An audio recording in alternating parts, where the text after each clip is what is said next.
bitter cold 6-degree day in Chicago. It is the coldest day of the Windy City since back in February of 2011.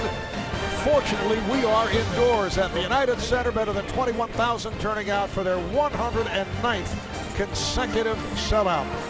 The NBA on TNT is being presented by State Farm.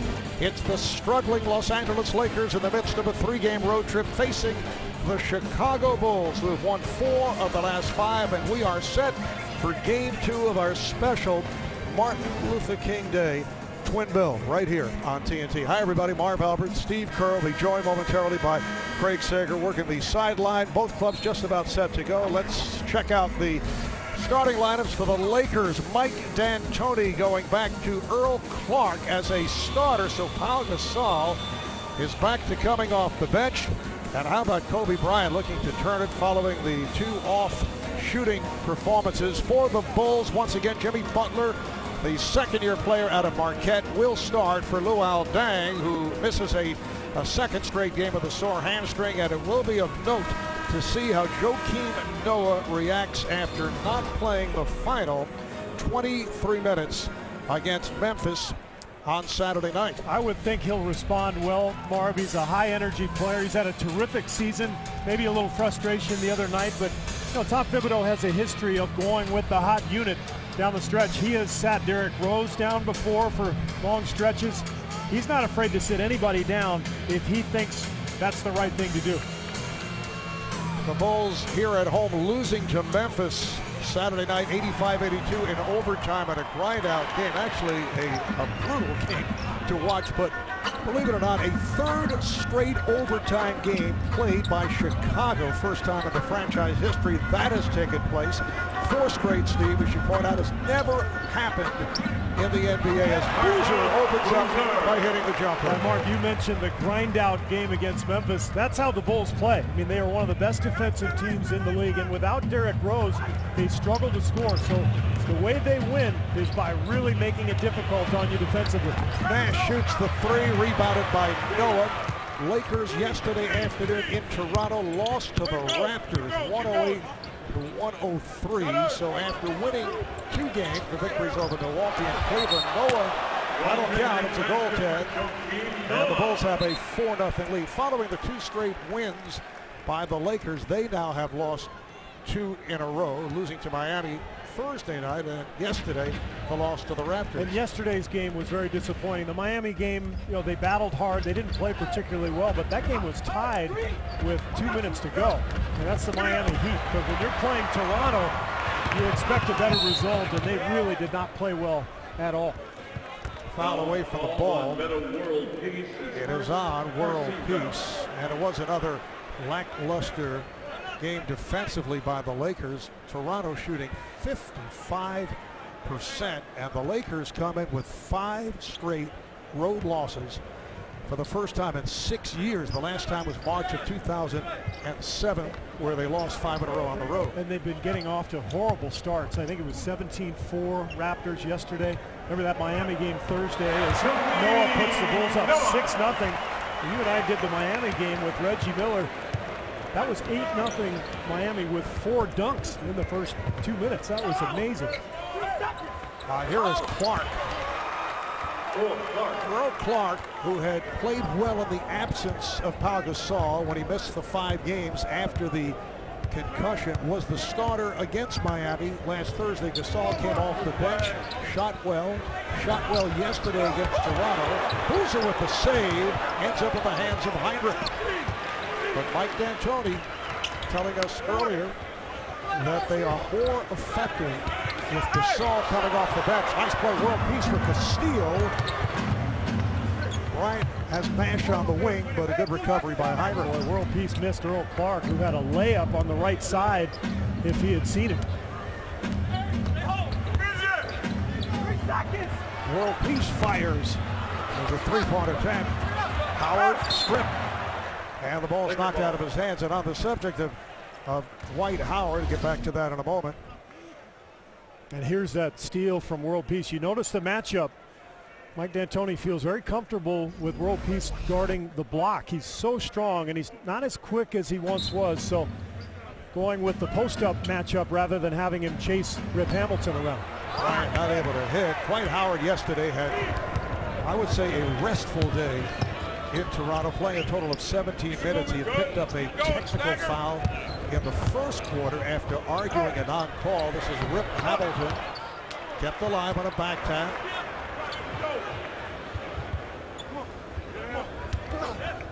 Hamilton able to drill it.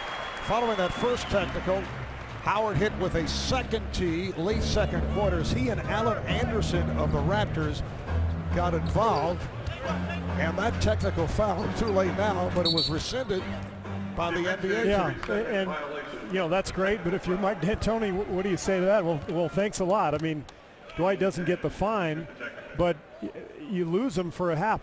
I think, Marv, I think the league needs to look at that rule, because sometimes a player, when he gets a double technical foul, I mean, what happened yesterday, the referee forgot that he had gotten the first one. And once you call a second technical, the player automatically is ejected. I think they should treat it like they do with the flagrant fouls now, where they can go review it. I think the officials need the leeway to take that back, because all that was really necessary in that play with Alan Anderson and Dwight Howard was for the official to go in and just separate them, break it up, and then move forward.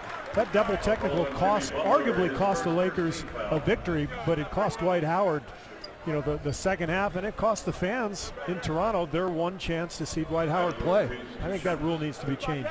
Foul committed by Butler, so world peace. At the line, we saw Nash at the line a moment ago of a defensive 3 technical foul. A look at the NBA national television big board, full slate of games across the NBA networks. Tuesday, Sixers and Bucks, Thunder and Clippers on NBA TV, and Friday on ESPN will be the Spurs, who just moments ago defeated the San Antonio Spurs in Philadelphia. Spurs in Dallas. For more of those games, you can log on to NBA.com. Just underway here in Chicago, an 8-5 lead for the Bulls. Hinrich. Rebounded by Clark. Clark, originally drafted by the man to my right, Steve Kerr, as general manager of the Phoenix Suns. And Clark, who has played very well off the bench, continues to play well the last couple of games where he has been getting more playing time. And the 4-year man did not see much action as Boozer, able to knock it down, did not see much playing time as a member of the Suns, and then with Orlando. Well, he's finally getting his chance to play, and this is a good situation for him. The Lakers need his energy as Nash rolls in the floater. But this is a Laker team that on the front line is very slow.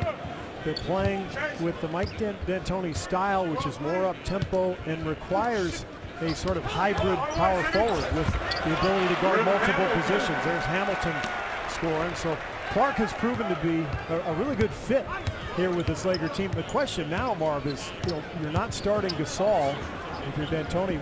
How do you play this? How do you move forward with Pau Gasol, one of the best players in the NBA, coming off the bench? That's a difficult thing to work with as a coach.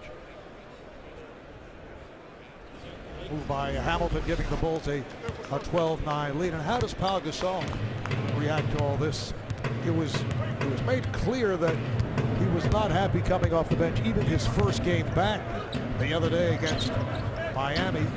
Is it possible that a trade could be in the works? Well, this is going to be really interesting to see how this all plays out, because before the game, when we talked to Mike D'Antoni, he said, look, the Gasol-Howard combination just has not worked for us at either end of the court. We have to be smaller and quicker.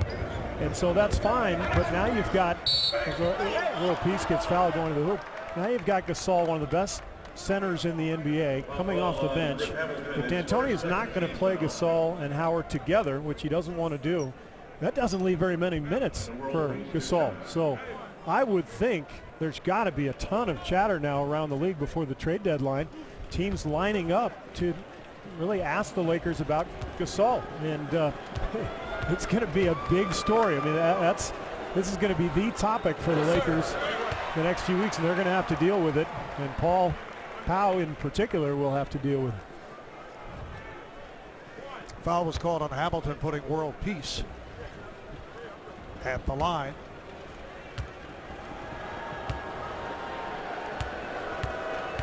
How many minutes do you figure the Lakers can get out of the combination of Gasol coming off the bench and Howard out there for a good portion of the game? Well, that's the question. I mean, if you're D'Antoni, you know, there's going to be some minutes where they play together as Hamilton gets right to the rim, going right to the middle of the floor against Clark. But you know, that's the big question. If you don't like the combination to start with, then you're not going to want to use it much. But that doesn't leave many minutes for Powell.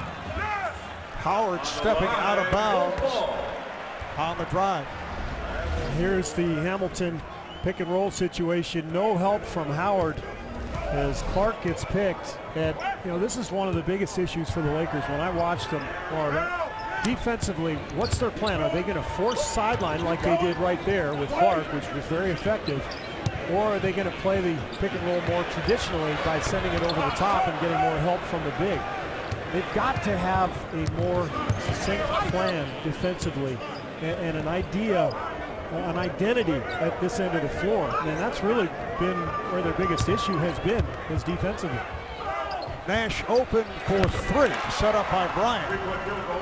And defensively, the Lakers allow 102 points a game, which is 26th in the league. The Bulls, on the other hand, without Derrick Rose in there, just grind it out. Here's Hinrich for three. And this is not a three-point shooting team. Chicago averages about 5 makes per game from downtown. That's last in the NBA. They make the fewest number of threes in the league as Nash scores again on that runner. But Mark, losing Kyle Korver and C.J. Watson from that team a year ago, I think really hurt this team in terms of its ability to stretch the floor. So you talk about losing Rose. It wasn't just losing Derrick Rose. It was losing that bench core of a Sheik, Ronnie Brewer, Korver. And all of a sudden you have to execute even better without those weapons that they've lost from a year ago. Kobe has attempted only one shot.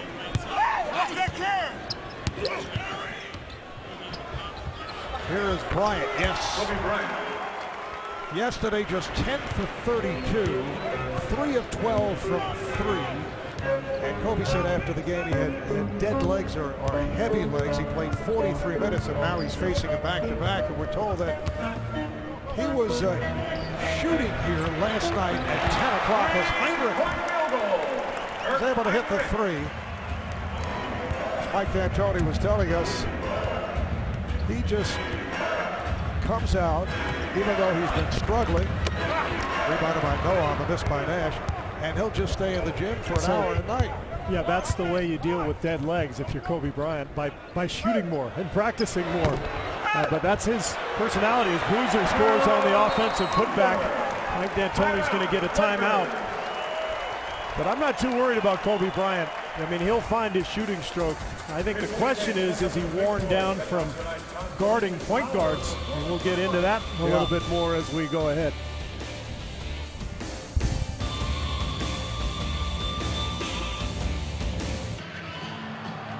Welcome back to Chicago. The Lakers trail by 5, and Pau Gasol getting ready to see his first minutes of the game. According to Mike D'Antoni, when Pau Gasol plays with Dwight Howard, basically two centers, their efficiency is between 26th and 28th in the league.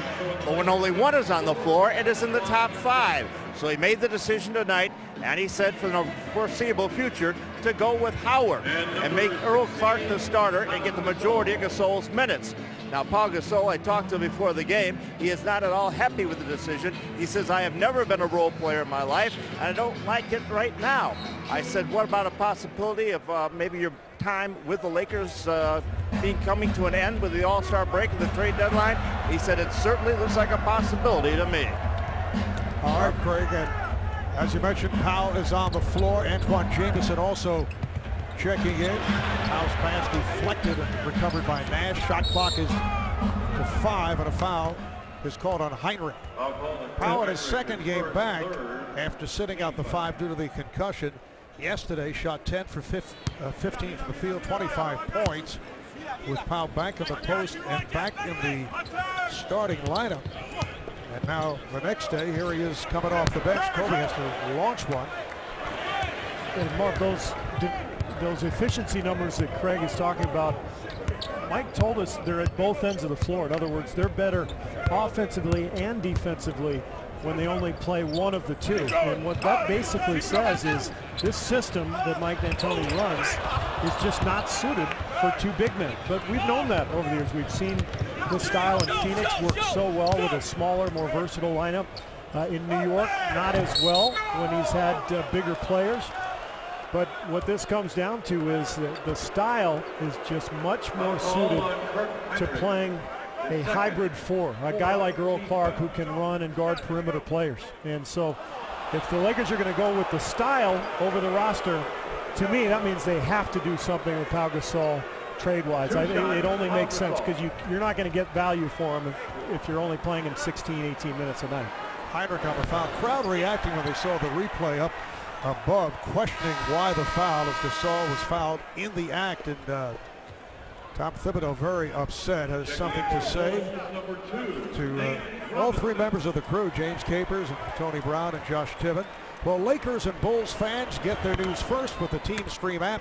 You can download Team Stream from the App Store or Google Play and stay in the know. Get Team Stream from Bleacher Report.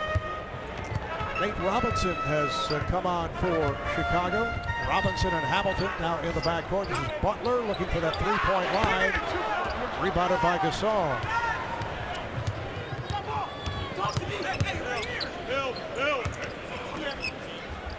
Jamison with the pass. Gasol had to reach for it.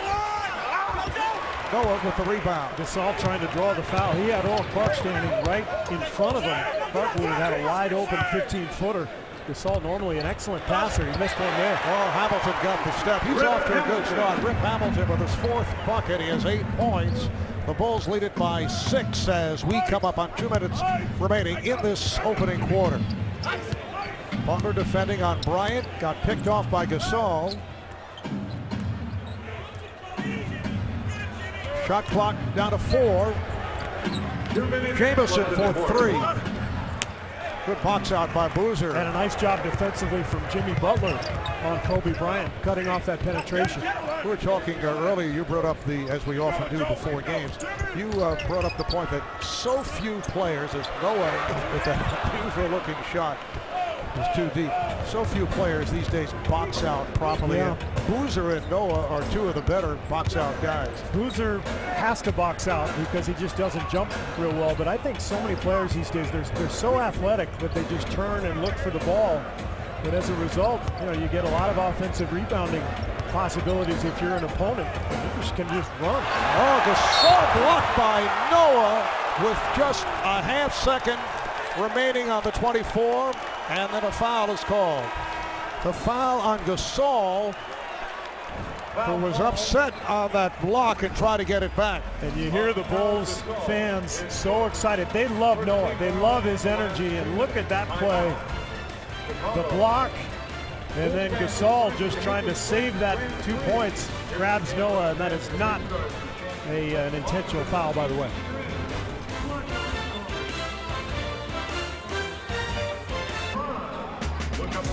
Welcome back to Chicago. The Bulls really executing well, and Rip Hamilton in particular getting off to a hot start. You see the drive there past Kobe. They've been working the pick and roll situation with Dwight Howard's man, but Rip Hamilton's so good moving without the ball. And I think the Bulls very intent on executing offensively after that brutal night the other day against Memphis. And they're off to the quick start, really doing a nice job in the half court. Bulls at 23-16. They've won 4 of the last 5. They're 5th in the East, just a game in front of the Hawks, who won earlier today. And Robinson knocks down a 3-pointer.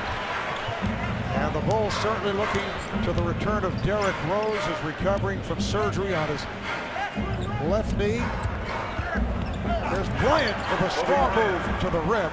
And we're told that Derrick, told by Tom Thibodeau, is moving closer to what would be considered full contact practice. He has been utilized in what Thibodeau refers to as predictable contact, where it's a light type practice, but they won't put a time as to when he will return. They don't want to put that kind of pressure on him. Yeah, I asked him what is predictable contact. He said, well, we basically tell him what's coming. Like, you know, for example, we're going to run pick and roll, and you have to fight over the screen going to your left. That way he doesn't have to make any unpredictable moves, and the next step is to put him into a scrimmage type situation. But by all accounts, Derrick Rose doing very well, but the Bulls, which is smart, I think they're not putting any timetable on him. All right, final seconds of the quarter. Duhan not able to get the shot off. So the Lakers cannot even get a shot off with much time remaining on the clock during that final possession. After one here at the United Center, it's the Bulls by 7. You're watching the NBA on TNT. Welcome back to the NBA on TNT, presented by State Farm. Moments ago, Craig Sager with Lakers head coach Mike D'Antoni. Well, Coach, you have to make difficult decisions, obviously, in your job. You decided to go with Howard and not play Gasol. What are the results, and what are you looking for? Well, we need to spread the floor to open up for Dwight, which hasn't happened yet, but we also need an identity, and that's running, getting the ball up, getting Nash open, different things. So I think it'll work out. How many minutes will Gasol see? How many minutes will Gasol see? I will say, I don't know. It depends on how the game goes. All right, thanks a lot. Back to you, Marv. Well, Powell played 5 minutes in that opening quarter, 0 for 2 from the field. I think the key word that Mike used in that answer was identity. To this point, the Lakers really don't have an identity. They're not particularly good on defense as Gasol gets to the rim. And even though they score a lot of points, they're really not explosive offensively. A lot of times those points don't seem to mean much. So they're searching, no question about it. They're looking for an identity as a team. As Robinson makes his move, he's called for a push-off, shoving Darius Morris, who just checked in. And Gasol, this is where he's so effective, right in the paint, and this is the Lakers' problem. There's not enough room for both Gasol and Howard. They've tried to run some high lows, they've tried to match them together, but they just have not had much success. That was rebound number 9 for Noah. Has to put the brakes on, looking for help. Robinson handles. Marco Bellinelli has come on for the Bulls. Bellinelli, the hero of the game-winning shot in overtime last week against the Celtics in Boston. That's Tom Gibson, who just checked in at the start of the second quarters. He continues to play well off the bench, and the Bulls lead at 29-22. This is a really good team, Marv. I mean, they don't always have it offensively because of Derrick Rose's absence and their lack of three-point shooting, but they always bring it defensively as Gasol knocks down the jumper. You just know what you're getting with the Bulls. They're tough, and they rebound, they defend. And the other major loss, Luol Deng, who was headed to the All-Star game for a second straight season. He's had a terrific year, as usual, at both ends of the court. He would normally be the player going up against Kobe Bryant. Yeah, leads the NBA in minutes per game, almost 40 a night. But you're right, he is terrific at both ends of the floor. Noah defending on Gasol, loops it to world peace, and he's fouled by Butler. Jimmy Butler is playing for Deng, and on the first start of his career, Saturday night against Memphis, he had a career-high 18 points, 12 of the 18 of the fourth quarter, and he played 48 minutes. It was an overtime game. That's a Luol Deng type of performance in terms of all-around play. Well, they need Butler to play those kind of minutes because they don't have the type of depth on the wing that they had a season ago as World Peace gets called for the offensive foul. Nice D from Butler. Butler took it in his chest, was shaken up. Watch the position. Nice job, and ouch, that hurts. World Peace coming right into his chin. Oh, yeah. Boy. Above the chest, yeah. Matter of fact. But you think back to last year, Marv, they had Lonnie Brewer coming in off the bench. Butler played significant minutes at times. He could slide Taj Gibson over to wing players. So they had a lot of depth over there defensively. Ashik, who was a terrific player off the bench. And they miss him this year. Dwight Howard is back, and Tom Thibodeau counters with Nazir Muhammad. Oh, the block by Gibson. Here comes Butler, putting behind the back, out-racing World Peace, finding an open Robinson for 3. Yes! And Marv, on cue, the 2 bigs for LA come back on the floor, and a transition 3 for the Bulls. And that's been the biggest issue, is defensive transition. Howard is fouled. You could also, on that last foray up court, you can see the lack of speed on the part of the Lakers. Well, and that's the point. When the 2 of them are on the court together, there's just very little speed going back the other way, and that leads to this wide open look. I mean, look at Robinson. He has time to line it up, pose on the follow through, smile to the fans. Nate wouldn't do that. That's his second 3 of this first half, and Dwight Howard goes back rim. Howard shooting right around 50% at the line. As you look at the last 4 games, had the big performances against Cleveland and Milwaukee, and then Miami Thursday night, 13-16 after the good start at the foul line against the Heat, had his troubles. Yeah. Yesterday in Toronto, the short day because of the double technicals, and was ejected for the 2nd time this season. He was thrown out of the game against Denver. Robinson again from downtown. So Nate Robinson providing a spark for the Bulls. They now lead at 35-24. Timeout called by the Lakers. We're watching game 2 of our special TNT doubleheader on Martin Luther King Day across the nation.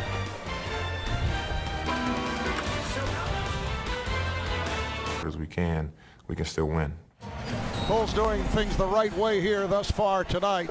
Carlos Boozer, the Eastern Conference Player of the Week, averaging 23 points, 15 rebounds, double-doubles in all 4 games. Kevin Durant of the Thunder, the Western Conference Player of the Week. Gasol gets it down low.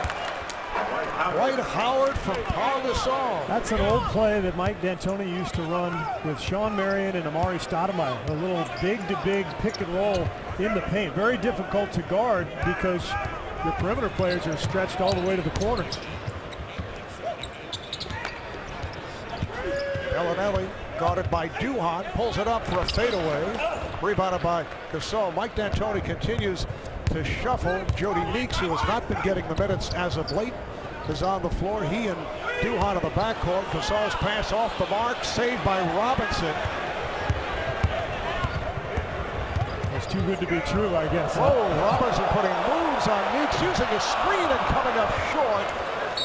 I don't know about that. You get a little something of everything with Nate. No question. He knocked down a couple threes, feeling pretty good about himself. I'm not sure Tom Thibodeau liked that one. But you get a little of that and a little of some positive. He's hit, as you mentioned, 3 from downtown, and here comes Robinson off the turnover, setting it up. Daquan Cook, who just checked in, not able to hit. Rebounded by Gibson, who squeezes in, missed the reverse. 9-point Chicago lead. Kobe Bryant has been sitting since the start of this 2nd quarter. Had a quiet first quarter. Howard backs his way on Muhammad. Back tapped and kept alive by the Lakers. Meeks for Howard. And let's see what the call is. Oh, tripping foul. It looked like he was going to call offensive foul. Josh Timmon, the official, took a long look, and then no, it's the other way. You know, Mike D'Antoni told us something interesting the other night in LA. He said that Dwight Howard needs a lot more space down low than a big like Bynum or maybe Gasol, who are more efficient in a smaller space. But you can see why. I mean, he's really kind of a bull down there. He needs a lot of room to move. Well, you can play NBA Challenge presented by State Farm during tonight's game. Predict the action before it happens at NBA.com NBA Challenge. As you look at the questions, for more information, go to NBA.com. Kirk Hinrich has just checked back in, coming on for Nate Robinson. And that's the end of the Gasol-Howard tandem for now. Clark back in the game. And they had that one move, that one little pick and roll situation where it worked well, but otherwise their transition defense was bad, and they had a couple of turnovers in there as well. So once again, the duo just not clicking. Bellinelli on a catch and shoot. Mike D'Antoni saying after yesterday's loss in Toronto, we've got a lot of issues. Yes, they do. Yeah. Offensively, he says the ball just sticks.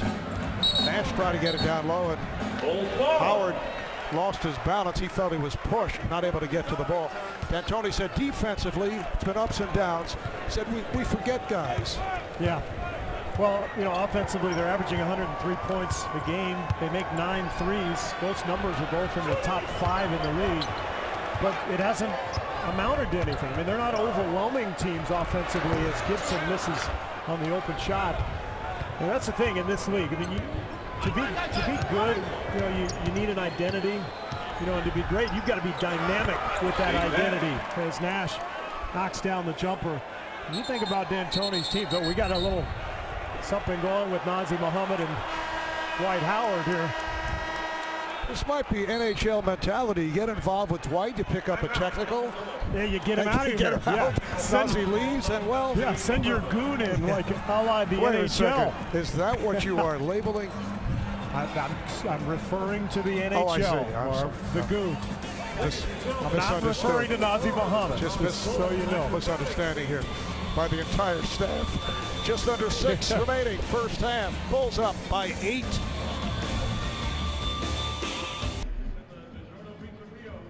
A look at the Wrigley Building, downtown Chicago, on a 5-degree night.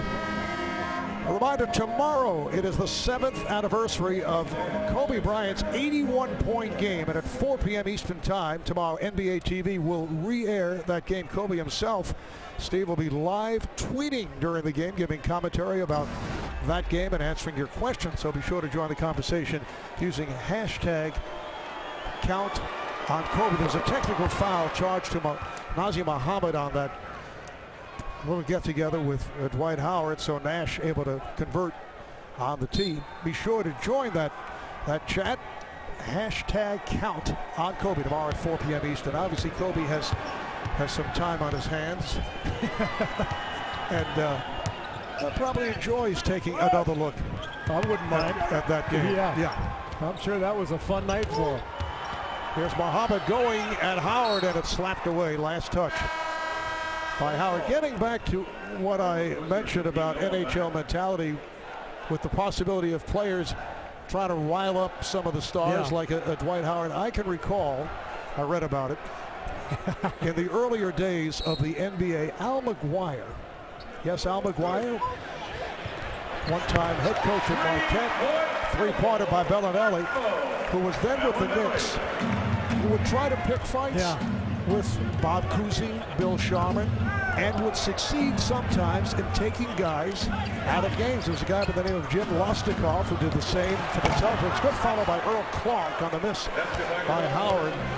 Lostikoff was a big, tough forward, and he could get into a battle with one of these star players of another team and get the guy out of the game. Get him kicked out. Yeah.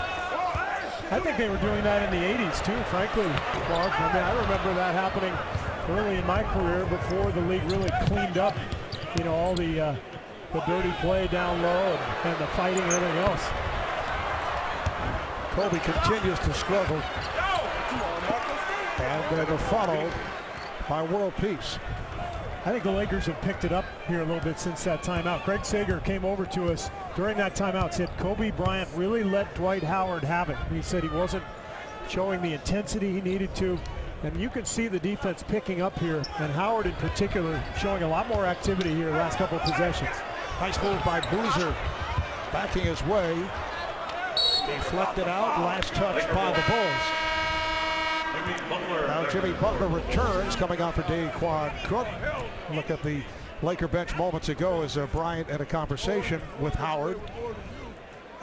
Well, let's face it. I mean, for this team to be good defensively, Howard has to dominate, and they have to solidify their plan. I mean, they have to force pick and rolls one way. They've got to all be on the same page, on a string, and there's been too many breakdowns, leaving Dwight as the last line of defense. But he has to be that same defensive player of the year, 3-time defensive player of the year that he was in Orlando for this Laker team to be good. Here it is, Kobe able to drill it. 6-0 run by the Lakers, 6 points for Bryant. Yeah, they're finally in this game emotionally. Felt like they were sleepwalking the first quarter and a half, but they're in it now.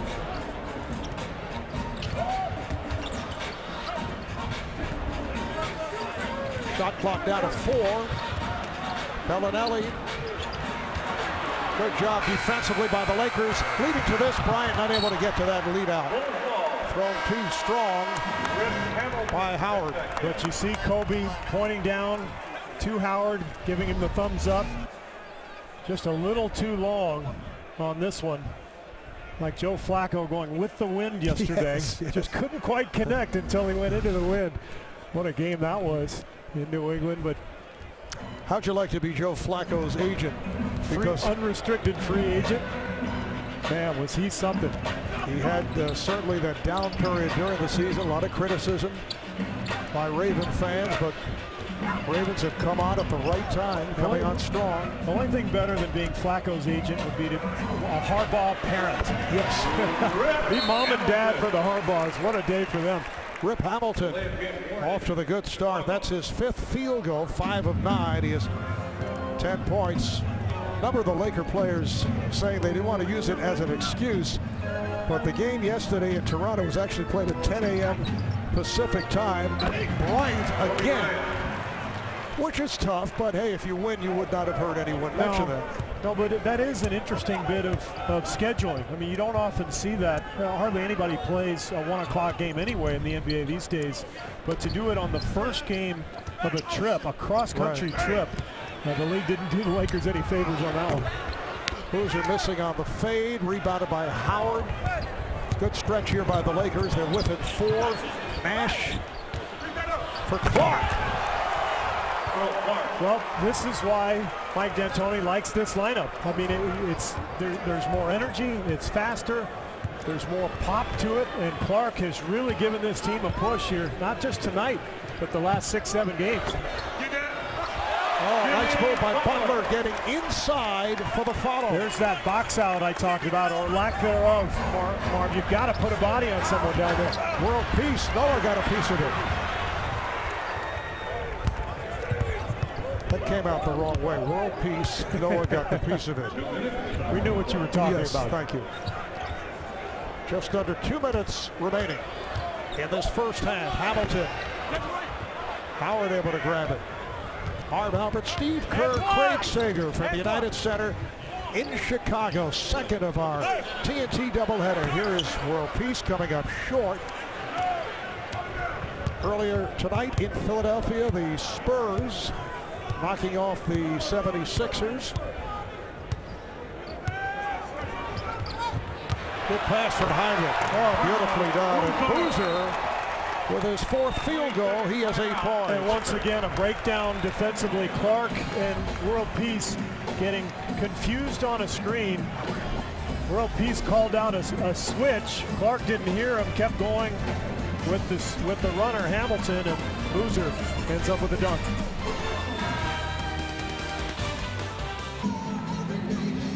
But the Lakers have been having defensive problems all season long, and here's a perfect example of why. Watch the defensive breakdown and communication between World Peace and Earl Clark.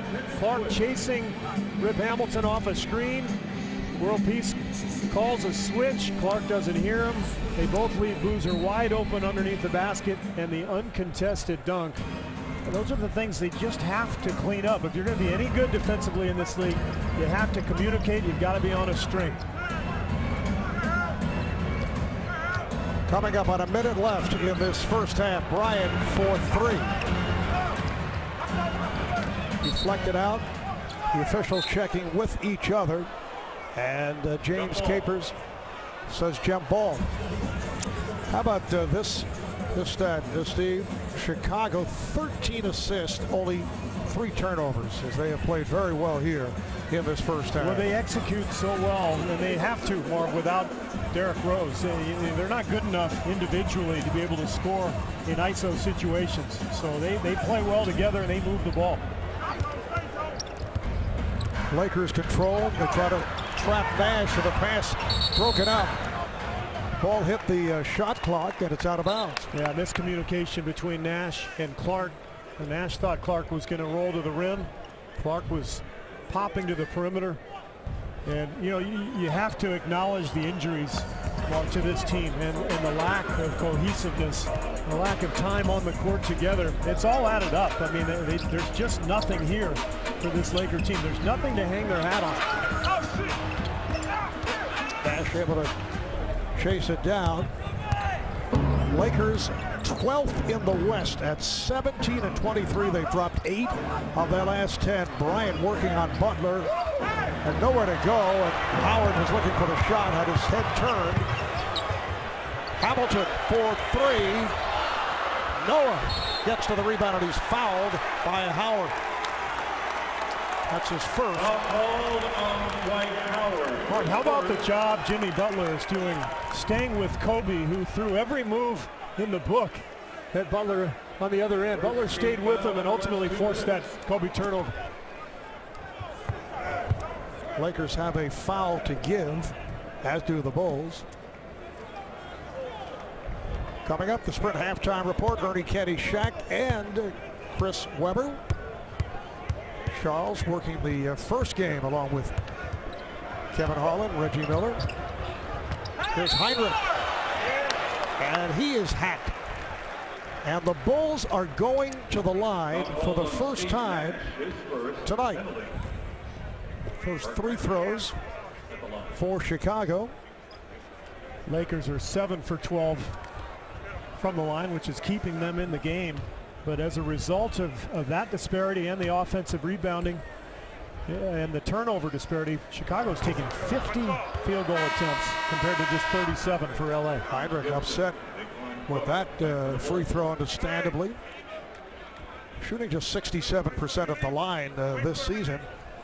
Brian Taylor was all set, our statistician, all set with the nugget that the Bulls were about to go a complete half for the first time since January of '88 against Phoenix without a free throw.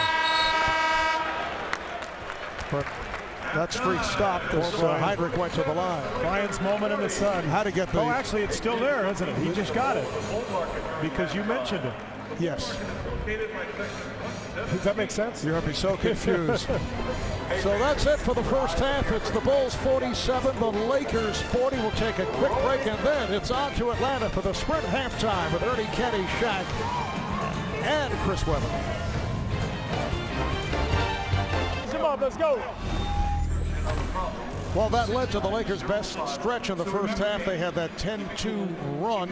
We did see some intensive defense for just a while, not able to sustain it, as the Bulls have led by as many as 11. They've led all the way. They lead it here by 7 as we head to the third quarter. Marv Albert with Steve Kerr, Craig Sager on the sideline.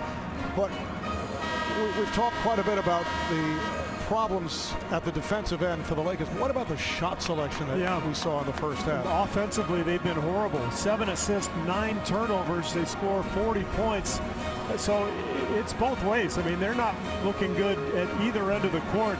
A lot of it has to do with the Bulls. This is a team that has a plan. They execute. And even without Deng and Rose, you know what you're getting with Chicago every night.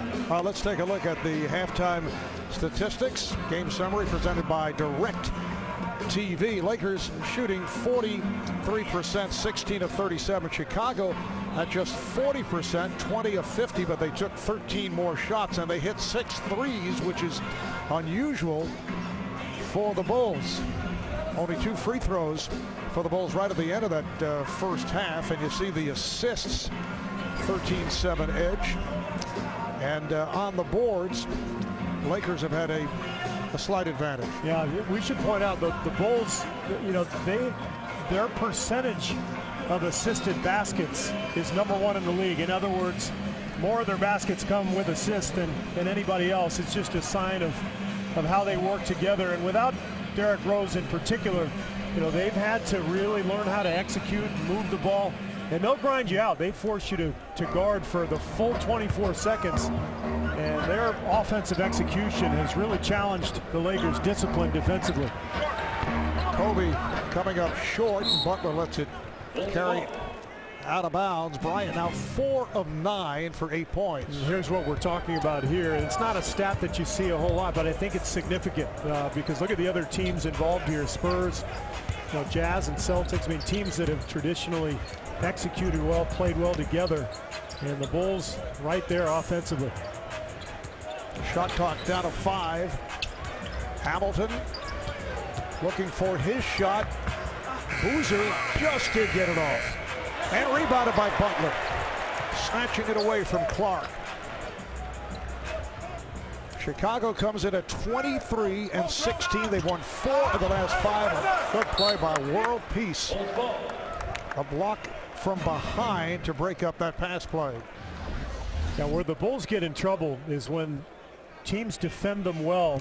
They have no bailout at the end of the clock. Without Rose in particular, Kobe's going to pick up a foul here on Rip Hamilton. I believe it'll be 2 free throws because it was before the ball was inbounded.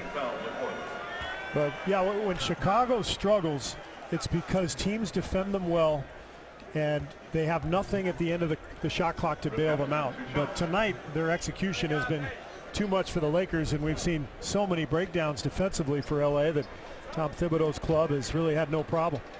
Hamilton, a 90% free throw shooter, 14th NBA season, a 3-time All-Star. Had some sensational years as a member of the Pistons, including their championship team back in 2004. This is second year with Chicago. You know, you look at the Bull breakdown. Boy, that's an unusually bad free throw by Hamilton, and Bryant is on it. The Bulls here at home are just 11 and 11. Bryant had that pass blocked by Butler. Ford rejected by Noah. Here's Hamilton on a 2-on-1. Hinrich with the finish. Lakers try to break. Bryant, he lost it. Boozer stepped away and Bryant lost it. Well, the crowd loves it. I mean, this Chicago fan base loves defense in any of their sports. And then sorry, Steve, a delay of game was called on the Lakers. But you know, block shots, loose balls, hustle plays. I mean, that's what these fans live for. Hamilton off the mark. But the Bulls 11 and 11 at home and 12 and 5 on the road. Best road record in the East. That's a bizarre stat.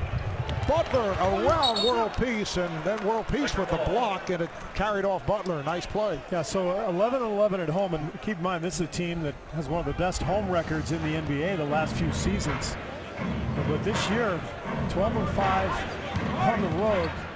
How do you make sense of that? We asked Tom Thibodeau, he really didn't have an answer. They have had as Clark goes off the mark on that scoop shot. Lakers scoreless the last 4.5 minutes going back to the second quarter.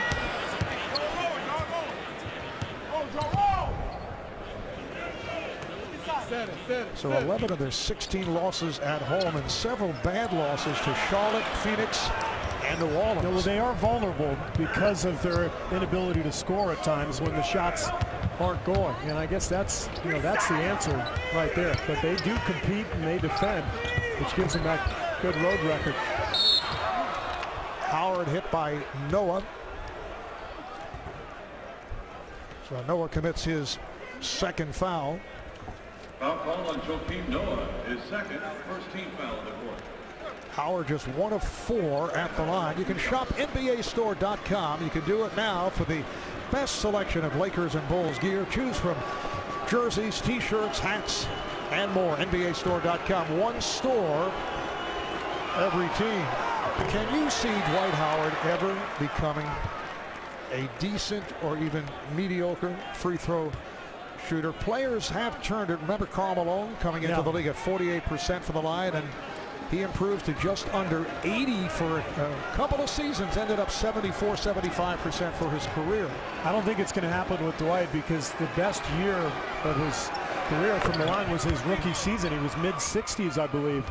But it's gotten worse, and you know, after a certain number of years, it's in your head. And I think that's the issue for Dwight, besides the fact that he has a very poor stroke. Clock bottled up.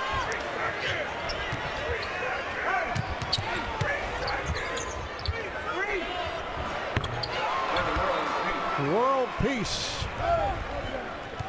Lakers had missed their previous 9 shots before that jumper.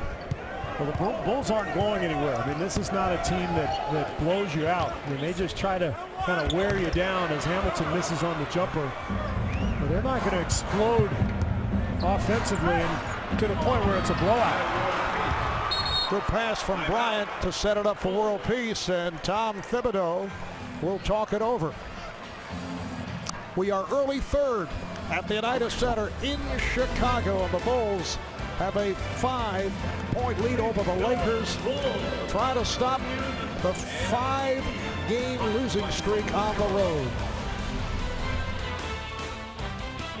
Welcome back to Chicago. The Bulls, playing all year without Derrick Rose, are leading by 5. Now, Stephen Marr mentioned that Rose is yet to have a full scrimmage with contact. However, he is coming close. He did practice yesterday. He was involved in today's shoot-around. He's in the building tonight receiving treatment.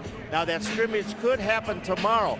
He says right now that he feels physically he is ready, but mentally is having problems with the cutting and slashing. He doesn't quite have the confidence to do that. However, he is getting close. The Bulls say there is no timetable, but he has a clock of his own, and he says he hopes to be back around the All-Star break. All right, thank you, Craig. I could, as we saw Hinrich hit the jumper, I could understand how he might be reluctant when he first comes back, and we may see some extra jump shooting by Derrick until he feels confident about going back to his normal game. I mean, traditionally the ACL has been like a 9 to 12 month recovery as Howard gets fouled on the rebound. And you know, a lot of people talking about Adrian Peterson and can he come back quicker. You see some of the career notes for Derrick Rose, one of the bright stars in this league, but there should be no timetable other than Derrick's timetable. As soon as he's ready to play, as soon as he feels confident with what he's trying to do out there, then that's when you bring him back. Nash gets the hop, so the Bulls back to a 5-point lead with 4 minutes gone by in this third quarter. Hinrich with the step. Here's Hamilton. Yes. Rick Hamilton. 13 points for Hamilton, high score for Chicago. Jimmy Butler's done an excellent job on Kobe Bryant.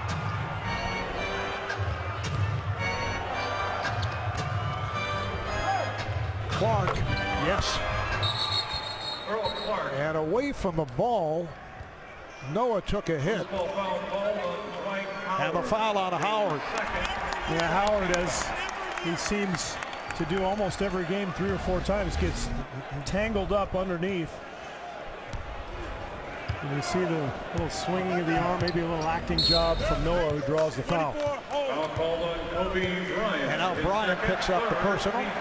Well, can you remember anybody, maybe since Shaq, who was more involved in tangle-ups, you know, inside with guys grabbing and holding? And I think maybe it's just because Dwight is the biggest, strongest, most athletic guy we have in this league. Noah, and he'll head to the line. Foul called on Middle World Peace. World Peace called for his third. You can play NBA Challenge presented by State Farm during tonight's game. Predict the action before it happens. Build a streak, climb your way to the top of the leaderboard, and get to a better state by playing along at NBA.com/NBA Challenge. Shaquem Noah should be headed to his first All-Star game. He's Average career highs in points, 12 a game, assists 4 a game, as we've seen here tonight. An excellent passer. Averages just under 11 rebounds a game. One of those players, Steve, if he's on your team, you love him. If he's the opponent, not so much. No question. And he's one of these great modern day defenders in that he can cover pick and roll. He's so versatile and quick with his feet as Hamilton comes up with a block. But Noah's one of those guys who can guard postmen, he can guard guards on switches, and that's what you have to be able to do defensively these days with everybody downsizing. Hamilton along the baseline lost the handle. And I would think, Marv, you can make a pretty good case for Luol Deng as well. Yes. I don't think both of them will make it because Chicago is not an elite team. But I would think either Deng or Noah would make the All-Star game this year. I think Noah's major competition, Howard's strip, would be Tyson Chandler of the Knicks. And keep in mind, Charles actually picked Carlos Boozer as Hinrich gets the three-pointer to go. Boozer are very deserving as well. He's had a terrific season, so it's probably just one of the three. 7th three-pointer for Chicago, not noted as a three-point shooting team. 7 of 13 from 3, and they're hearing it from this crowd.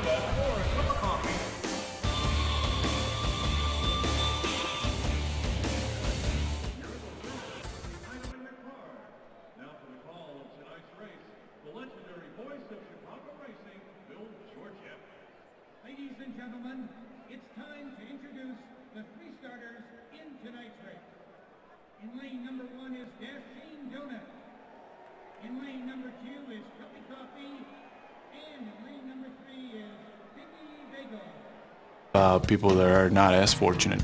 You know, the world is just really big, and there's a lot of people, and they're in need of help. They're in need of people that care about them. That's why you have to be proactive and make sure you make a difference. To me, it's really special to be in that position.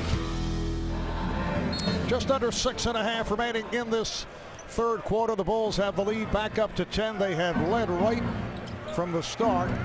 Lakers in possession. Nash able to save that pass.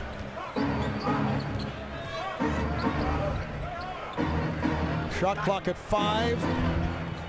Good defense here again by the Bulls. Bryant. And a pushing foul down low as Howard and Hamilton vying for the rebound. And Noah once again just doing his best to harass Howard, frustrate him, get into his chest. And ultimately Boozer picks up the foul, but was it Noah? Yeah. But ultimately, I think we need to talk a little bit more about Kirk Hinrich, Marv, because the numbers aren't great, but his defense on Steve Nash is so remarkable. The way he stays on him. He's always been one of Nash's toughest matchups, but what Hinrich has brought to this team with Rose out is really dramatic. Not only the defense, but organizing the team offensively. He's been a huge pickup for this club. Nash for 3. Nash has shot well, 6 for 10. That's his second 3, 16 points. He's the high point man for the Lakers.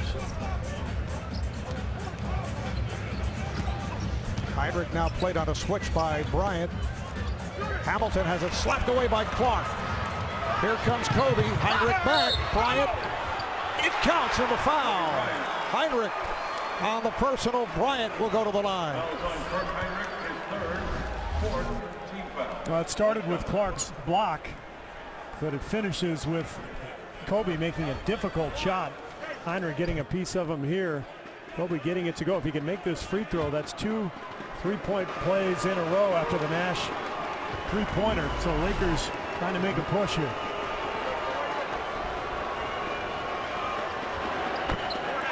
Point number 11 for Bryant, and the Lakers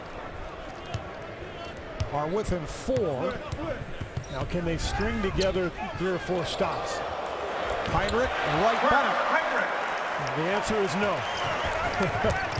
16 points for Hinrich. He's really shooting the ball well tonight too. 6 for 7. He's a 35% shooter this season. He's not shot well at all. Howard off the pass from Nash. Finally, Dwight Howard. I mean, he's just 2 of 5 on the night. And I know the Bulls are a great defensive team, but that's not enough attempts. That's not enough force down low. Boozer shovels to Noah. He was looking for a call, did not get it.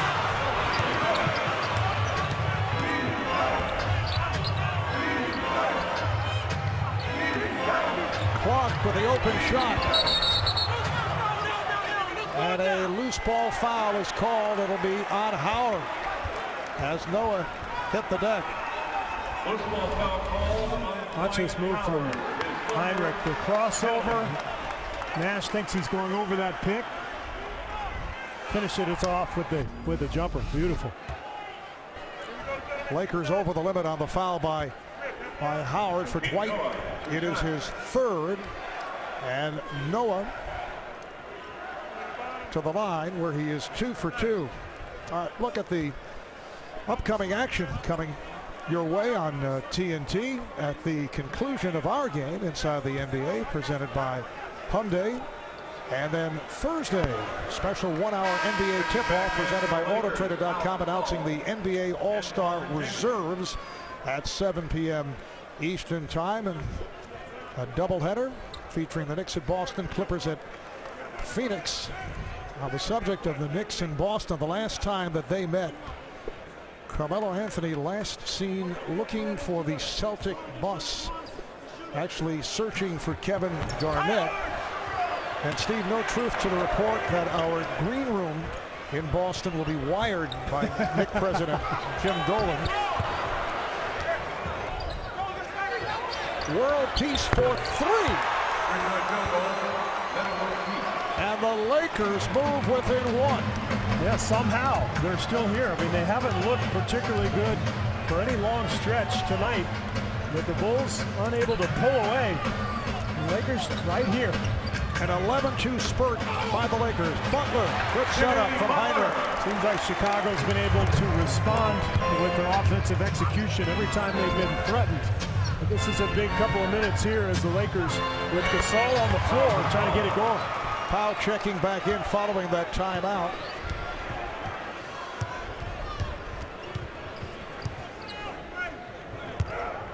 Gasol has played 10 minutes, 3 of 5 from the field, 7 points. Antoine Jamison has also come on. Shot clock to 3.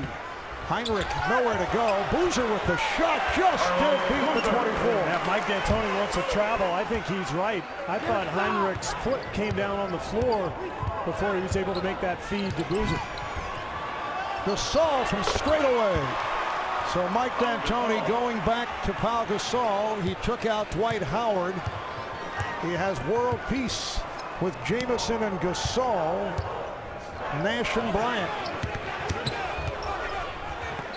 That's a tough pass and is recovered by Noah, slapping it to Hamilton. His 3 is way off. And here come the Lakers, down by 1.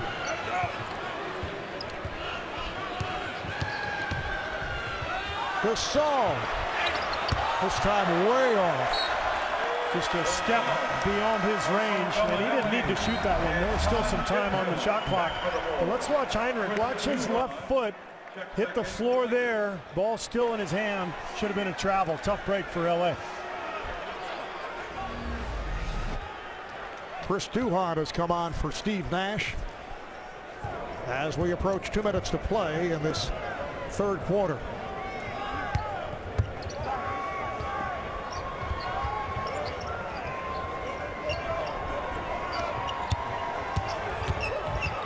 Shot clock down at 3. Oh, what a move. Marco Bellinelli, who just checked in along with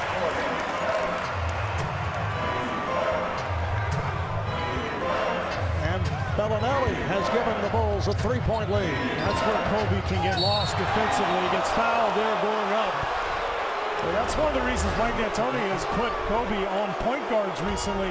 Kobe away from the ball has a tendency to get lost, as he does here on that Bellinelli backdoor cut. Kobe's a ball watcher. He likes to go for the steal. And so when he's away from the ball, a lot of coaches will try to put him in situations where he has to fight over a screen or react to a backdoor cut. Great execution. 2 shots for Bryant. Stay in the know. The Team Stream app from Bleacher Report gives you real-time news and alerts for all your favorite teams. You can download now by searching Team Stream on your phone's app store. Nazir Muhammad getting some minutes tonight. Will return. Noah sits down. The line on Bryant, 5 for 12 shooting. 0 for 3 from downtown. He has 12 points. And we talked about Kobe's shooting woes the last couple of games. Just 32% in the last 2. And you wonder if that isn't related to having to defend so many point guards this last week. Mike D'Antoni put him on Kyrie Irving and Brandon Jennings.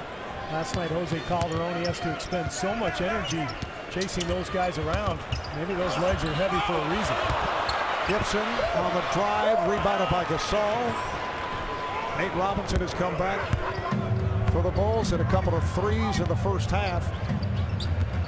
There's Bryant squeezing through for the reverse. Deflected out, last touch by the Lakers. And this is what we're talking about the last 4 games. Now Wade obviously is not a point guard, but pretty tough cover in his own right as a 2 guard. But the other guys all ball handlers, and Kobe really had to extend his defense out all the way to the half-court line and did a good job, particularly against Jennings and Irving. But it seems to have taken a lot out of him. Gibson. Final minute of the third. Lakers trail by 2. They've been down by as many as 11.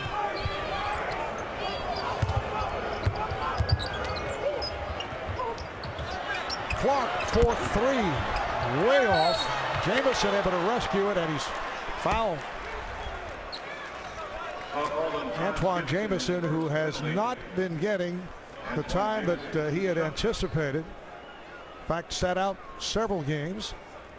He has been used here by Mike D'Antoni in tandem with Pau Gasol. Well, next Monday on TNT, the family that betrays together stays together. Dallas, 2-hour season premiere next Monday at 9/8 Central, only on TNT. Well, you mentioned Jamison. The reason he plays now is because of that floor spacing that Mike D'Antoni wants in his system. And so with Gasol on the block, now you've got Jamison basically at the 4, but he's able to make a 3-pointer. That gives Gasol the need, or the room that he needs to operate down low. Antoine in his 15th NBA season. Too much dribbling by Robinson at a cost. Here comes Bryant putting a move on Bellinelli, and he scored. The Lakers with the lead for the first time tonight.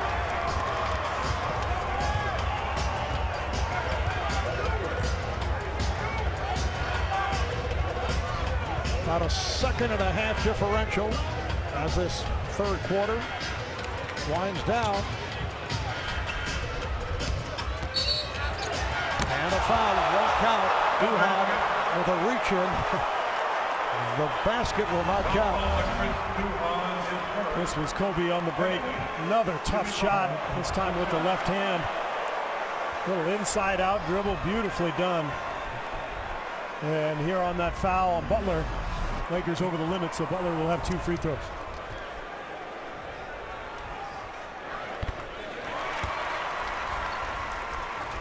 Jimmy Butler, second year out of Marquette, first-round pick last year, the 30th and final pick of that first round following his 3 years at Marquette. He's an 86% free throw shooter,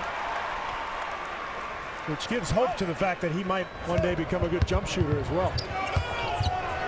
Here's Bryant, and that is the end of the third. 69. At the end of 3 here at the United Center. Interesting. Frigid. Tied at 69. Yes, frigid.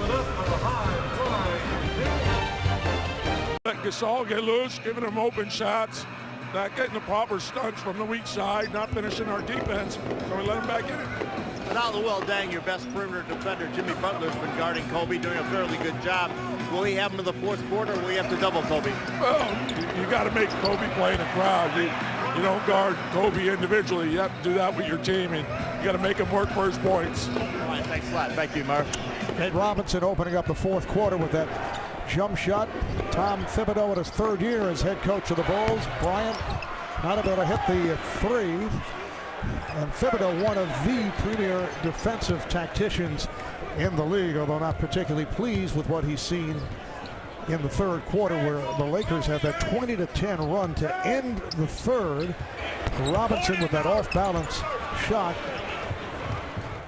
But I think some of that was just their offense breaking down, and that's been the story as Robinson comes up with the steal. Bellinelli down low. Butler thought there was contact. Butler able to get to the rebound. The crowd thought there was some contact too. I'm surprised Butler didn't get that call. It's 8 rebounds for Butler. Bellinelli blocked by Gasol.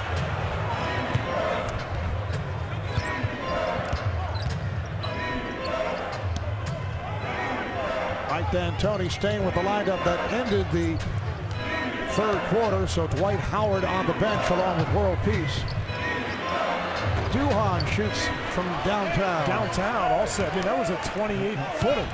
There's still 6 or 7 seconds on the shot clock, but I'm not sure about that shot. Gibson.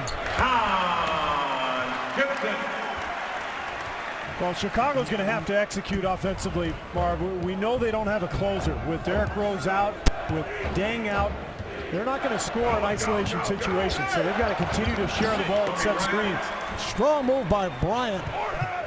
The Bulls with a 73-71 lead.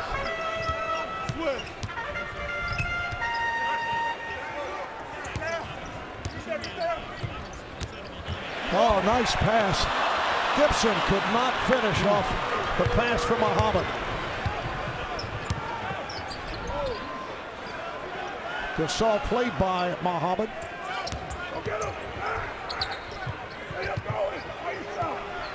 Well, I love what Jimmy Butler has done here tonight. Kobe's gotten going here in the second half, but Butler's been all over.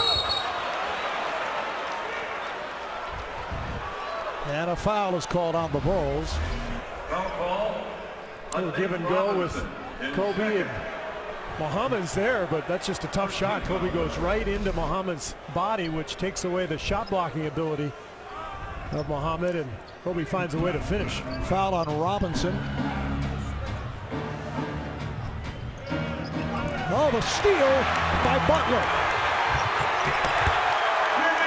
And this crowd has responded to the play of Jimmy Butler, who's making his second straight start in the absence of the injured Luol Deng. Well, they should respond to him. His effort has been amazing.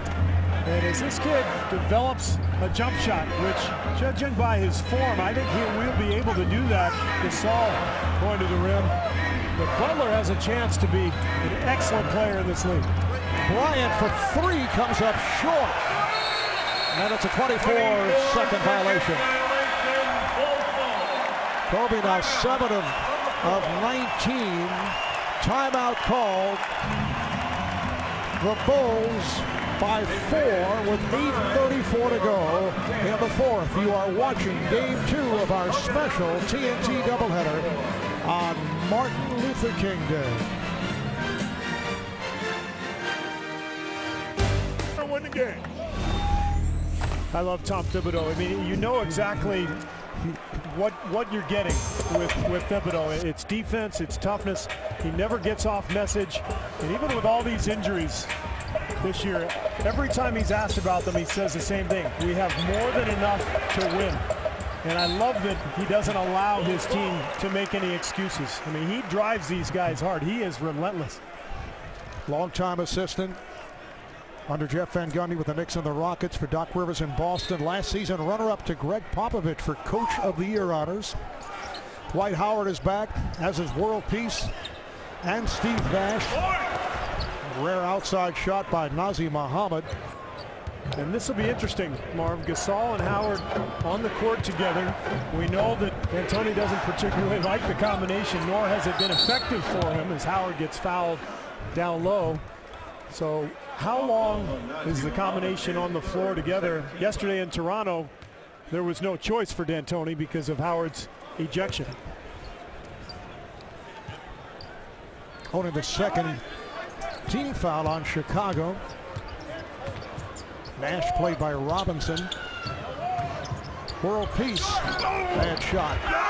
But Gasol is there. And that's where you figure they can do some damage, is on the offensive glass. I mean, that's where the Lakers the last few years have been so tough for teams to deal with, whether it was, you know, Bynum or Lamar Odom combining with Gasol. That's a travel called on Robinson. Here's Joakim Noah coming on for Nazr Mohammed, and Carlos Boozer, the Eastern Conference Player of the Week, checking back in. Kevin Durant won it in the West, had that 41-point game, and then the career and NBA season high 52 this past Friday night in an overtime win against Dallas.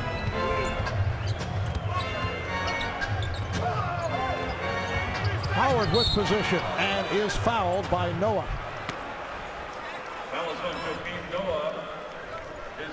So that's number 5 on Noah. Let's take a look at the NBA National Television Big Board. Full slate of games across the NBA networks. Tuesdays, Sixers and Bucks at 8, Thunder and Clippers 10:30 Eastern Time on NBA TV. And then Friday on ESPN, the Spurs and the Mavericks starting at 8 o'clock Eastern Time. Well, Mark, we talked about the Lakers closing lineup.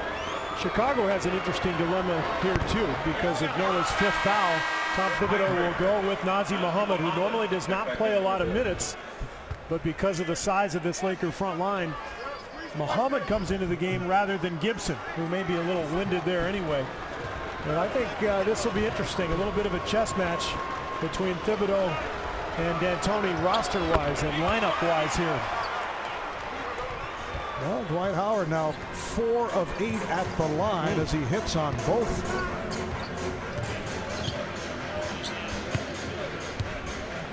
Tied at 75. Hinrich took the bump. First team foul committed by the Lakers. It's on Gasol. Well, both teams are going to run a lot of pick and roll here. If you're Chicago, you want to use Boozer in a pick and pop situation. If you're the Lakers, you want to force Boozer to guard pick and roll at the other end.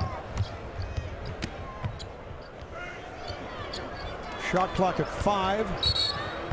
And Boozer is fouled by Gasol. That's a tough call. I mean, it didn't look like there was a lot of contact. 5 seconds on the shot clock. Boozer had nowhere to go. Let's take a look to see if we can see some contact. Not enough there for me for a foul. I think that's a tough one for LA. 3rd on Powell. Shot clock to 5. Bellinelli. That would have counted as Howard jumped out and picked up his 4th. Now, smart play there from Bellinelli, getting some momentum going to the hoop and recognizing that Howard really wasn't in position defensively and forcing that contact. Marco Bellinelli in his 6th NBA season out of Bologna, Italy. It's the first time that he's ever been with a playoff team. Spent time with the Warriors, 1st round pick of Golden State, a year with Toronto, a couple of seasons with New Orleans. You can play NBA Challenge presented by State Farm during tonight's game. Predict the action before it happens. You can build a streak, climb your way to the top of the leaderboard, and get to a better state by playing along at NBA.com/NBA Challenge. Boozer trying to get a piece of that pass. Mohammed also involved, and Mohammed picks up number 4. Yeah, Howard has just personally gotten the entire Bulls front line in foul trouble, and Thibodeau will stay with him. He's not too concerned about Mohammed fouling out, but maybe he can foul out both Mohammed and Noah. Offensive foul on Dwight Howard, his 5th. That's 5 on Howard.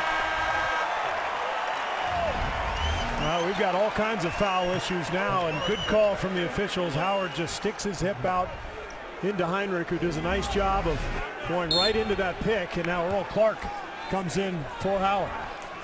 So Howard sits down.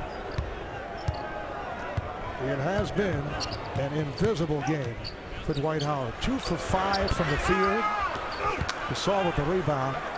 There's that pick and pop with Boozer. Now you wonder how long will Tom Thibodeau stay with Nazr Mohammed. He doesn't need him anymore to defend Howard. And maybe Gibson or Noah would come in for Gasol. Here's Gasol over Mohammed.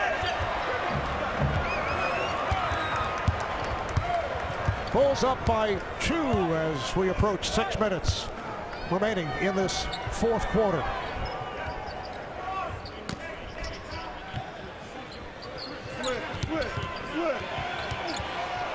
Here is Hinrich.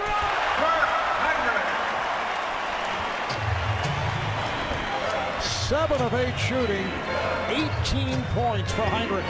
I've always wondered why Hinrich isn't a better shooter. I mean, 35% from the field this year. There's the defense from Hinrich. And he is a better shooter than his percentage shows. Last year had the shoulder injury. Mohammed would box out by world peace. I think it could be with Hinrich that he expends so much energy defensively and running the offense, organizing things that maybe he doesn't have quite enough energy to knock down some of those shots, especially late in games. Bryant off the head fake. Chased down by Hinrich, running through by Clark. Foul on Clark, 14th foul picked up by the Lakers. Kirk Hinrich putting the move on Steve Nash, able to use the screen and continues the excellent shooting.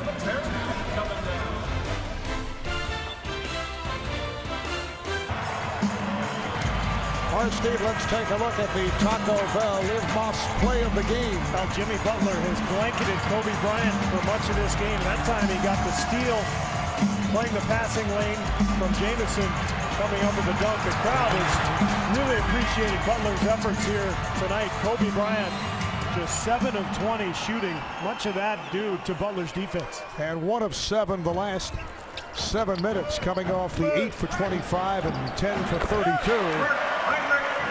Hinrich again, 20 points, season high, off 8 of 9 from the field. They're just putting Nash in that pick and roll this entire second half. And Hinrich has really done a nice job creating space for himself. Bryant continues to have his difficulties.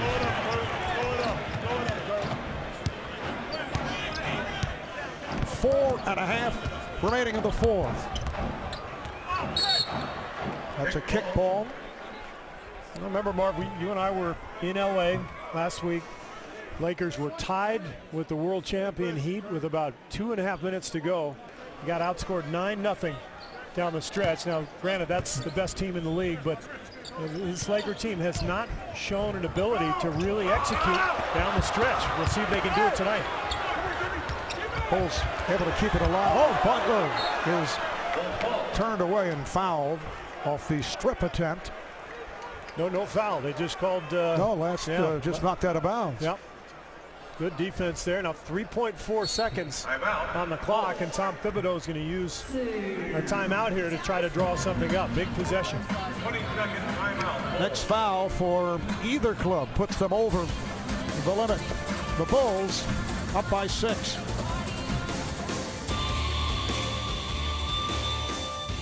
Center in Chicago. The NBA on TNT is presented by State Farm. Lakers 3 full timeouts and a 20. Bulls have 2 full. And both teams will go over the foul limit with the next foul. Well, let's see what Tom Thibodeau drew up here with just 3.5 seconds on that shot clock. The other thing you have to worry about if you're the Bulls, a long shot, long rebound. Lakers could get out in transition before Chicago can get back defensively. Butler has to fire it in. Hits. Two-pointer had a foot on the line. Butler bailing out that possession. And the Bulls extend to 8. 8 consecutive points by Chicago. Nash right back with the jumper. I'd like to see more of that from Nash as this season unfolds. He's such a great shooter. I think he needs to be more and more aggressive with this Laker team. And that's a season high for Steve Nash, 18 points. Bellinelli, rebounded by Noah. Back for Bellinelli for 3. A huge offensive rebound by Joakim Noah, which led to the three-pointer, and the Bulls on fire from downtown, 8 for 15 from three-point range. Clark off balance. Boy, beautiful. Somehow executing down the stretch without their two best players, Rose and Deng. The shot from Butler, and then a long three from Bellinelli. Bulls trying to put away the Lakers up 10.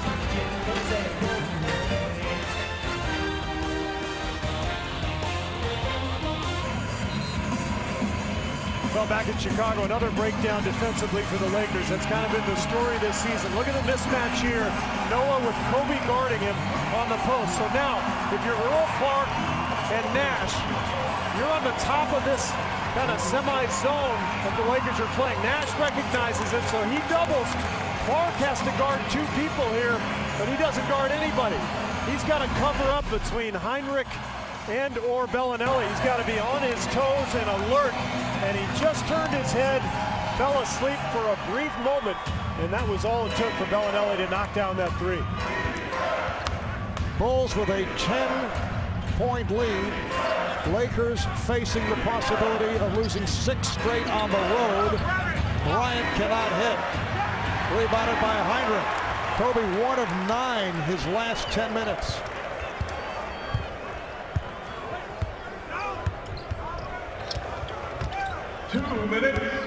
Just under 2 to play. Hinrich again.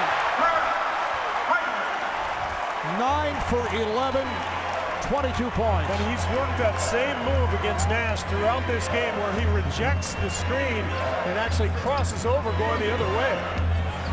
Rebound is taken by Noah, who's come back strong after sitting out those final 23 minutes against Memphis. We've seen lots of energy, 12 rebounds, 6 points.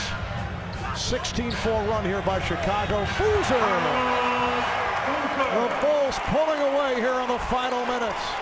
Once again, Marv, just like in that Miami game for LA, it's a tale of a team that really has no identity. They don't have confidence down the stretch. Gasol gets inside for the easy 2.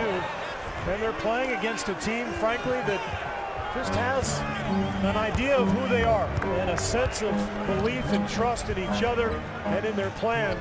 And for Mike D'Antoni, another difficult night. Well, as he has mentioned, there are so many issues with this team. I mean, where do you start? You just feel like if it's not one thing, it's another. You know, Gasol gets going yesterday, but Howard gets ejected. Howard comes back tonight, goes just 2 of 5 and never really gets going. Kobe now in a big funk, maybe because of the defensive responsibilities. So they just have not been able to put anything together. Boozer with the rainbow. 14 points for Boozer. What a display here by the Bulls in the final minutes of this 4th quarter.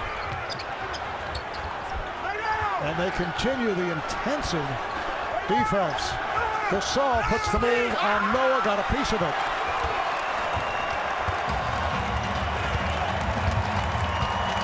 Standing ovation from this crowd.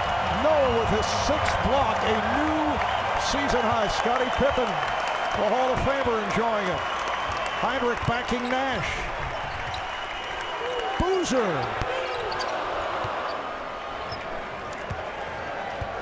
So the Bulls will go to 24-16, 5 wins their last 6 games. They bounce back from the Saturday night home loss to Memphis. Gasol coming up short, and with 4 seconds to play, a foul is called. And the Bulls play a game tonight without actually going to overtime. They had played 3 straight overtimes, winning 2 of the 3, and the Bulls, who have struggled here at home will go to 12-11 at the United Center. Let's check in with Ernie.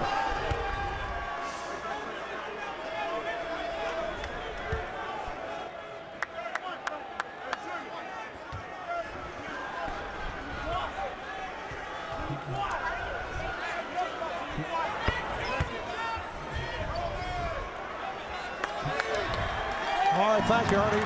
Bulls just work the clock down. That'll do it as they defeat the Lakers 95-83. That's the lowest point total for the Lakers ever in this building.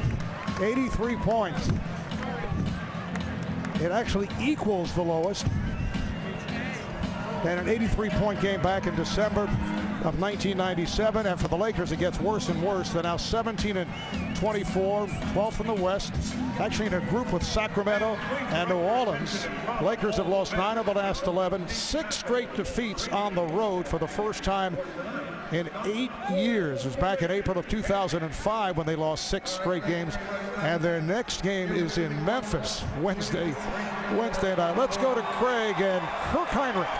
Well, Kirk, a season high 22 points, 8 rebounds, 7 assists. This game was tied after 3. You guys dominated the fourth quarter. How were you able to do it? Well, we were able to get stops, and we were just getting good looks. They hurt us in the third quarter, offensive rebound transition. We tightened that up, and we were able to get a win. With a close game like this, you expect Kobe Bryant to maybe take over or try to take over, but he went through a horrible shooting stretch. Jimmy Butler did a tremendous job defending him. Talk a little bit about the job Jimmy does. Oh, well, Jimmy's been, good for us all year.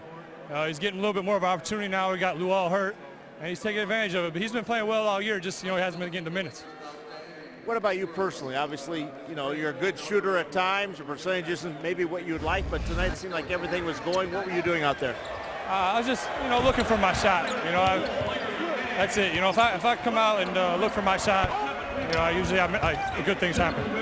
Obviously, this is one team with an identity, which they perform very well with. Your defense, the other seems to be out of disarray at times. What do you notice from the Lakers? Well, they're still a very talented team. It's a long season. This season's a marathon, and they got really good players. They got a lot of new guys.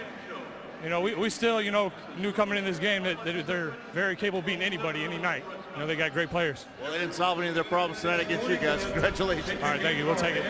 Back to you, Mark. All right, thank you, Craig. Final stat line with Kirk Hinrich showing 22 points, 7 rebounds, 8 assists. He hits 9 of 11 from the field, including 3 from downtown. And Craig making mention of the struggles of Kobe Bryant, 1 of 9 from the field over the last 12 minutes of play. Thanks to our producer, Scott Cockerell, director Renato Lowe, and our statistician, Brian Tell. Again, the final score, the Bulls 95 and the Lakers 83 here in Chicago. Coming up next, Inside the NBA, presented by Hyundai. So for Steve Kerr, Craig Sager, and the rest of the crew, I'm Marv Albert saying good night from the Windy City. Now let's send it to Ernie Johnson in our Atlanta studios.